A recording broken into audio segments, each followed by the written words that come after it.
दोस्तों जैसे कि आपको पता है कि एसएससी-जीडी के फॉर्म शुरू हो चुके हैं और आज की इस वीडियो में मैं आपको बताऊंगा किस तरीके से आपको अपने फॉर्म को फिल करना है। कई कैंडिडेट जो नए होंगे, जो पहली बार फॉर्म को फिल कर रहे होंगे, उनके मन में हो सकता है कोई डर भी हो कि भैया कोई गड़बड़ वगैरह ना हो जाए मेरे फॉर्म में। तो वीडियो को देखने के बाद दोस्तों मैं आपको गारंटी देता हूं कि आपके फॉर्म में कोई भी मिस्टेक वगैरह नहीं होने वाली है और आपका फॉर्म 100% सक्सेसफुली सबमिट हो जाएगा। तो वीडियो को शुरू से लेकर आखिरी तक पूरा देखिएगा और दोस्तों चैनल पर अगर पहली बार है फटाफट कर लीजिए चैनल को सब्सक्राइब, ताकि फ्यूचर में भी आपको ऐसी जॉब्स और वैकेंसी से रिलेटेड जानकारी अपडेट्स वगैरह मिलती रहे। सबसे पहले दोस्तों मैं यहाँ पर आपको एक नई वेबसाइट पर लेकर आता हूँ जो कि है onlineboost.in। इसकी लिंक मैं डिस्क्रिप्शन बॉक्स में डाल दूंगा। जैसे ही आप इस लिंक पर क्लिक करेंगे आपके सामने ये वेबसाइट ओपन हो जाएगी। चाहे तो आप गूगल पे भी सर्च कर सकते हैं। अभी यहाँ पर खास क्या है दोस्तों वो मैं आपको थोड़ा सा बता देता हूँ, क्योंकि इसी वेबसाइट के थ्रू हम फॉर्म भरने वाले हैं एसएससी का। इसके बाद दोस्तों यहाँ पर आपसे पूछा जा रहा है कि आप गवर्नमेंट जॉब की भर्ती देखना चाहते हैं कि खुद ही पैसा कमाना चाहते हैं, मतलब घर पे बैठे बैठे रुपए कमाना चाहते हैं। ये वाला ऑप्शन अभी काम नहीं करेगा, थोड़े दिन बाद ये भी एक्टिव हो जाएगा। लेकिन मैं यहाँ पर एसएससी फॉर्म को फिल करने की प्रोसेस दिखा रहा हूँ, तो इस वाले ऑप्शन पर क्लिक कर देता हूँ। यहाँ पर आपको दोस्तों जो भी भर्ती नई चल रही है उससे रिलेटेड जानकारी मिल जाएगी। तो मुझे एसएससी-जीडी का फॉर्म चाहिए तो यहाँ पर बटन दिख जाएगी, नहीं तो यहाँ पर ऑनलाइन फॉर्म वाला जो सेक्शन है उसमें भी आपको एसएससी-जीडी की भर्ती दिख जाएगी। थोड़ा सा नीचे खिसक गई होगी, वो आप देख लीजिएगा। तो मैं यहाँ पर एसएससी कांस्टेबल वाला ऑप्शन पर क्लिक कर देता हूँ। अब यहाँ पर बात करते हैं इसमें खास क्या है। तो खास ये है, सबसे पहले तो इंपॉर्टेंट डेट्स वगैरह वो सब में लिख कर आती हैं, कितनी फीस कट रही है वो भी सब में लिख कर आती है। लेकिन यहाँ पर एक करेक्शन के लिए हम लोगों ने जो भी फॉर्म आप फिल कर रहे होंगे उससे रिलेटेड अलग से सेक्शन बना रखा है कि उस फॉर्म में कैसे क्या करेक्शन आप कर सकते हैं, क्योंकि कई लोगों के फॉर्म में मिस्टेक हो जाती है, फिर वो ढूंढते फिरते हैं कि भैया करेक्शन कोई प्रोसेस है या नहीं है। तो इससे रिलेटेड अलग से एक सेक्शन बना दिया है। अगर करेक्शन की प्रोसेस होगी कोई भी कि आप दोबारा से फॉर्म फिल कर सकते हैं या फिर उसमें कोई डेट वगैरह आने वाली है, कितना क्या चार्ज लगेगा, उसका पूरी जानकारी इसी सेक्शन के अंदर आपको मिल जाएगी। अगर करेक्शन की प्रोसेस नहीं होगी तो वहां पर हम लिख देते हैं कि भैया इसमें करेक्शन की प्रोसेस नहीं है। साथ में यहाँ पर डॉक्यूमेंट क्या क्या लग रहे हैं इसके फॉर्म को फिल करते टाइम, जो जो आपको जरूरत पड़ेगी वो यहाँ पर डॉक्यूमेंट के लिए भी हम लोगों ने एक सेक्शन दे रखा है। इसके बाद वही जानकारी है जो कि नीचे दे रखी है, मेल की कितनी वैकेंसी है, फीमेल की कितनी की वैकेंसी है वो यहाँ पर दे रखी है। फिजिकल में क्या मांग रहे हैं उसकी जानकारी भी यहाँ पर मिल जाएगी।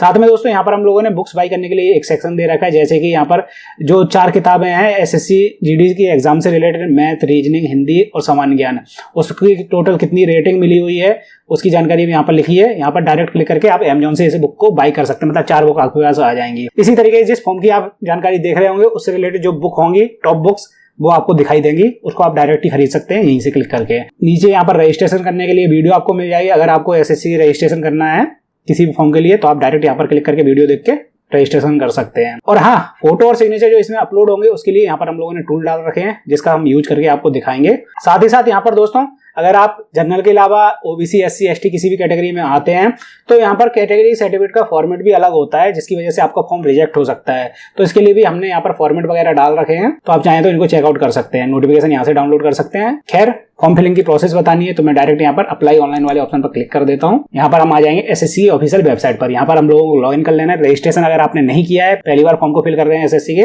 तो सबसे पहले आपको रजिस्ट्रेशन का वीडियो देख लेना है जो कि वेबसाइट पे डला हुआ है। आईडी पासवर्ड डालने के बाद हम लॉग इन कर लेते हैं यहाँ पर। इसके बाद दोस्तों आप आ जाएंगे डायरेक्ट फर्स्ट पेज पर, जहां पर जो फॉर्म चल रहे हो, जैसे कि एसएससी-जीडी का फॉर्म मुझे फिल करना है, यहाँ पर अप्लाई का बटन आपको दिखने के लिए मिल जाएगा, इस पे आपको क्लिक कर देना है। मोबाइल से भी सेम टू सेम प्रोसेस रहती है, कोई ज्यादा अंतर नहीं रहता, बस थोड़ा सा एरिया कम ज्यादा हो जाता है। यहाँ पर कुछ जानकारी वगैरह लिख कर आएगी, वो मैं आपको आगे समझाता रहूंगा। डायरेक्ट फिल फॉर्म ऑनलाइन वाले ऑप्शन पर हमने क्लिक कर दिया है। इसके बाद यहाँ पर आपको काफी कुछ जानकारी वगैरह लिखी मिल जाएगी, इसको अच्छे से चेक कर लीजिए, क्योंकि इसमें कोई मिस्टेक वगैरह आपकी हो जाती है तो आप इसमें कोई भी चेंजेस वगैरह नहीं कर पाएंगे। तो अच्छे से चेक करने के बाद आपको नेक्स्ट कर देना है। यहाँ पर कुछ फिल वगैरह नहीं करना है, क्योंकि ये रजिस्ट्रेशन में जो आपने डिटेल्स फिल करी थी वो यहाँ पर फिल होकर आ रही होंगी। अब कई लोग ये भी बोलते हैं कि भैया यहाँ पर रोल नंबर किसका भरना है, वैसे यहाँ पर लिखा हुआ है 10th क्लास का रोल नंबर आपको भरना है, लेकिन फिर भी कई लोग मिस्टेक कर देते हैं, तो देख लेना आपको यहाँ पर 10th क्लास का रोल नंबर लिखकर आ रहा हो, यहाँ पर 10th क्लास की पासिंग ईयर लिखकर आ रही हो और 10th क्लास का बोर्ड लिखकर आ रहा हो। ये 3 चीजें आपको खासतौर में ध्यान में रखनी है। इसके बाद मैं यहाँ पर नेक्स्ट कर देता हूँ और ओके कर देता हूँ। अब यहाँ पर दोस्तों एजुकेशन डिटेल्स वाले ऑप्शन पर आएंगे आप, और यहाँ पर आपको अपनी हाईएस्ट एजुकेशन क्वालिफिकेशन सेलेक्ट कर लेनी है। अब कई लोग ये बोलेंगे कि भैया मैंने 12th कर रखी, क्या मैं यहाँ पर 12th सेलेक्ट कर सकता हूँ? तो दोस्तों आप यहाँ पर 12th सेलेक्ट कर सकते हैं। डिप्लोमा अगर आपने कोई कर रखा है वो भी सेलेक्ट कर सकते हैं। पोस्ट ग्रेजुएशन कर रखी है वो भी सेलेक्ट कर सकते हैं। मतलब कि यहाँ पर जो आपने हाईएस्ट क्वालिफिकेशन कर रखी है वो ही सिलेक्ट करनी है। ये नहीं कि भैया 10th लेवल की ये भर्ती है तो सिर्फ हम 10th सेलेक्ट करेंगे, 12th नहीं करेंगे, वो आपकी मर्जी है। लेकिन कोशिश करना है आपको हाईएस्ट क्वालिफिकेशन जो आपने कंप्लीट कर रखी है, पास है जिसमें, वो सिलेक्ट करें। तो मैं यहाँ पर 12th कर लेता हूँ। इसके बाद दोस्तों यहाँ पर 10th की जो आपने डिटेल्स रजिस्ट्रेशन फिल की होंगी वो ऑटोमेटिकली फिल होकर आ जाएंगी। बस यहाँ पर परसेंटेज और सीजीपीए का आपको ऑप्शन देखने के लिए मिलेगा, जो कि आपको फिल करनी पड़ेगी। अब अगर आपकी मार्कशीट में सिर्फ सीजीपीए डाल रखी है तो आप सीजीपीए यहाँ पर फिल कर दीजिए, और परसेंटेज वाला ऑप्शन आपके सामने फिल करने के लिए नहीं आएगा। लेकिन अगर आपकी मार्कशीट में परसेंट दे रखी तो आपको परसेंट वाले ऑप्शन पर क्लिक करके परसेंट फिल कर लेनी है। जैसे कि यहाँ पर मैं फिल कर लेता हूँ और इसके बाद सेव एंड नेक्स्ट वाले ऑप्शन पर क्लिक कर देना है आपको और ओके कर देना है। अब यहाँ पर आपसे एडिशनल इन्फॉर्मेशन पूछी जाती है, जैसे कि आप एक्स सर्विसमैन वगैरह तो नहीं थे, मतलब आर्मी वगैरह कोई फोर्स वगैरह में तो नहीं थे, तो मैं यहाँ पर नो कर देता हूँ। एज में छूट वगैरह तो नहीं चाहिए आपको। अगर आप SC ST कैटेगरी वगैरह में आते हैं तो यहाँ पर ऑप्शन आ जाएगा, जैसे कि आप यस करेंगे तो यहाँ पर आपको एज रिलैक्स, अगर आप SC ST कैटेगरी में आ रहे होंगे तो ऑटोमेटिकली आपको यहाँ पर SC ST सेलेक्ट करने का ऑप्शन देखने के लिए मिल जाता है, जिसमें आपको मतलब नोटिफिकेशन मिल जाएगी, जानकारी कितने क्या साल की आपको छूट मिलेगी। मैं यहाँ पर नो कर देता हूँ, मुझे उम्र में छूट नहीं चाहिए। इसके बाद यहाँ पर आपसे पूछा जाता है क्या आप अपनी पर्सनल इन्फॉर्मेशन को कोई भी जॉब अपॉर्चुनिटी के लिए देना चाहते हैं, मतलब आपकी जो डिटेल आपने फॉर्म में फिल की है आगे भी कोई भर्ती के लिए आप अपनी पर्सनल डाटा को शेयर करना चाहते हैं ताकि ये वेबसाइट आपकी डाटा को दूसरी कंपनी तक पहुंचा सके। वो आपकी मर्जी है, यस भी कर सकते हैं आप इसमें नो भी कर सकते हैं। मैं यहाँ पर नो कर देता हूँ और सेव एंड नेक्स्ट वाले ऑप्शन पर क्लिक कर देता हूँ। अब अगर आपके सामने इधर कुछ एरर आए तो समझ जाइए कि भैया आप ओवर एज हो चुके हैं, तो आपको सिंपली यहाँ पर एज रिलैक्सेशन में यस कर लेना है। अगर आप उस कैटेगरी में आते हैं जिसके यहाँ पर ऑप्शन आ रहे हैं और कैटेगरी को सेलेक्ट करके आपको सेव एंड नेक्स्ट कर लेना है। अगर यहाँ पर एरर नहीं आ रहा है तो आपको कोई दिक्कत नहीं है। कई लोग बाद में कमेंट करके पूछते हैं भैया मैंने रिलैक्सेशन नहीं लगाया है, कोई प्रॉब्लम तो नहीं होगी। तो अगर आपका रिलैक्सेशन मांगा नहीं जा रहा है दोस्तों तो आपको लगाने की भी जरूरत नहीं है, कोई प्रॉब्लम आपको नहीं आएगी। अगर मांगा जा रहा है तो यहाँ पर ऑटोमेटिकली वो मांग लेगा और लगाने के लिए बोलेगा। अब यहाँ पर आपको प्रेफरेंस वगैरह सेलेक्ट कर लेनी है। 3 प्रेफरेंस के आपको ऑप्शन देखने के लिए मिलेंगे जहाँ पर आपको सेंटर चाहिए एग्जामिनेशन के लिए। तो यहाँ पर जैसे कि दोस्तों अगर आप CR रीजन सेलेक्ट करते हैं पहला वाला तो ऑटोमेटिकली सभी CR रीजन वाली आपको देखने के लिए मिलेंगे। अगर आप यहाँ पर MPR रीजन सेलेक्ट करेंगे या फिर ER रीजन सेलेक्ट करेंगे या फिर कोई भी एक रीजन सेलेक्ट कर लेंगे, जैसे कि मैं यहाँ पर MP वाला रीजन सेलेक्ट करता हूँ MPR, तो यहाँ पर सभी MPR वाली आपको ऑप्शन देखने के लिए मिलेंगे। तो वो आपको देख लेना आप कौन सा पहला रीजन सेलेक्ट करना चाहते हैं, उसी के अकॉर्डिंग सभी ऑप्शन आपके पास आ जाएंगे। मैं यहाँ पर तीनों MP वाले सेलेक्ट कर लेता हूँ। पेपर का माध्यम आपको कौन सा रखना है, हिंदी में एग्जाम देना है, इंग्लिश में देना है, कंप्यूटर बेस्ड एग्जामिनेशन जो होगा आपको हिंदी में करना है या फिर इंग्लिश में करना है या फिर कोई दूसरी भाषा में करना है। तो आपको अपनी लैंग्वेज यहाँ पर सेलेक्ट कर लेनी है, दोबारा से कंफर्म कर लेना है लैंग्वेज को। NCC वगैरह है या फिर नहीं, यहाँ पर आप यस नो कर सकते हैं। अगर आपके पास है तो यहाँ पर सेलेक्ट करना पड़ेगा कौन सी वाली NCC थी और यहाँ पर आपको दोबारा से वेरीफाई करना पड़ेगा। और कोई भी डिटेल वगैरह फिल करने का ऑप्शन नहीं आता है, मैं यहाँ पर नो कर देता हूँ। मेरे पास नहीं है NCC, कोई स्पोर्ट का सर्टिफिकेट है तो वो भी यहाँ पर सेलेक्ट कर सकते हैं, मैं यहाँ पर नो कर देता हूँ। कौन से स्टेट का मूल निवासी है तो आपको यहाँ पर अपना स्टेट सेलेक्ट कर लेना है। इसके बाद वेरीफाई करने के लिए दोबारा बोलेगा तो यहाँ पर दोबारा से मैं सेलेक्ट कर लेता हूँ। डिस्ट्रिक्ट कौन सी है जहाँ का आपके पास मूल निवासी है, यहाँ पर डिस्ट्रिक्ट सेलेक्ट कर लेनी है। दोबारा से वेरीफाई कर लेते हैं डिस्ट्रिक्ट को। क्या आप दूसरे स्टेट से जहाँ पर आपका मूल निवासी बना हुआ है उस स्टेट में आए हैं तो वो आप अपने अकॉर्डिंग सेट कर सकते हैं, मैं यहाँ पर नो कर देता हूँ। यहाँ पर आपको पोस्ट प्रेफरेंस सेलेक्ट कर लेनी है। अब पोस्ट प्रेफरेंस में दोस्तों आप जिस हिसाब से अपनी पोस्टों को सेलेक्ट करना चाहते हैं उस तरीके से आप फिल कर सकते हैं। कोड को समझने में दिक्कत आ रही है तो यहाँ पर पोस्ट डिटेल वाले ऑप्शन पर क्लिक कर दीजिए। यहाँ पर जानकारी आपको मिल जाएगी, भैया BSF वाली A कोड है, CISF का B कोड है, CRPF का C कोड है। तो आप अपने अकॉर्डिंग, जैसे मान लीजिए सबसे पहले आप आसाम राइफल रखना चाहते हैं तो आप F कर दीजिए यहाँ पर पहले नंबर पर। उसके बाद आपको कौन सा रखना है, जैसे BSF रखना है तो आप A कर सकते हैं यहाँ पर।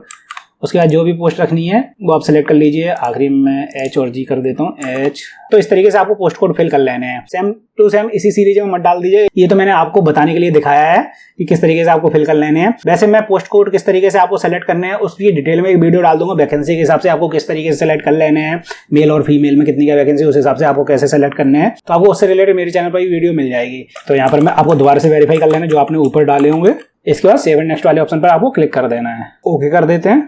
अब यहाँ पर आपको देखने के लिए मिलेगा दोस्तों अपनी लाइव फोटोग्राफ कैप्चर करने का ऑप्शन और नीचे सिग्नेचर अपलोड करने का ऑप्शन। तो इसके लिए दोस्तों मैंने अलग से वीडियो बना दी है, आपको यहीं पर मिल जाएगी। फोटो और साइन वाले ऑप्शन पर क्लिक करेंगे जैसे ही आपके सामने वीडियो प्ले हो जाएगी, नहीं तो आपको मेरे यूट्यूब चैनल पर भी मिल जाएगी, जहां पर आपको मैंने डिटेल में बता रखा है किस तरीके से आपको अपनी लाइव इमेज कैप्चर करनी है और सिग्नेचर अपलोड करना है और यहाँ पर जो एरर वगैरह आ रहा है उसको कैसे क्या हटाना है। तो जैसे ही यहाँ पर आपको नजर आ रहा है मैंने फोटोग्राफ और सिग्नेचर यहाँ पर अपलोड कर लिए हैं। इसके बाद सेव एंड नेक्स्ट वाले ऑप्शन पर क्लिक कर देते हैं और ओके कर देते हैं। आपके सामने पूरे फॉर्म का आपका प्रीव्यू खुलकर आ जाएगा, अच्छे से डिटेल को चेक कर लीजिए। अगर कोई मिस्टेक वगैरह हो तो यहाँ पर आप बैक कर सकते हैं, नहीं तो सिंपली आपको सेव एंड नेक्स्ट वाले ऑप्शन पर क्लिक कर देना है। इसके बाद यहाँ पर आई एग्री वाले ऑप्शन पर क्लिक करना है और जो कैप्चा यहाँ पर लिख कर आ रहा है वो कैप्चा नीचे डाल देना है और फिर सबमिट कर देना है। आपका फॉर्म सक्सेसफुली सबमिट हो जाएगा। यहाँ पर प्रिंट एप्लीकेशन वाला ऑप्शन दिखाई देगा, इस पर आपको क्लिक करके प्रिंट आउट को डाउनलोड कर लेना है। और अगर आप दोस्तों जनरल या फिर EWS कैटेगरी में हैं और मेल कैंडिडेट हैं, फीमेल वालों की तो फीस लगती नहीं है SSC में, अगर आप मेल कैंडिडेट हैं और जनरल OBC कैंडिडेट हैं तो आपको यहाँ पर पेमेंट का ऑप्शन देखने के लिए मिलेगा,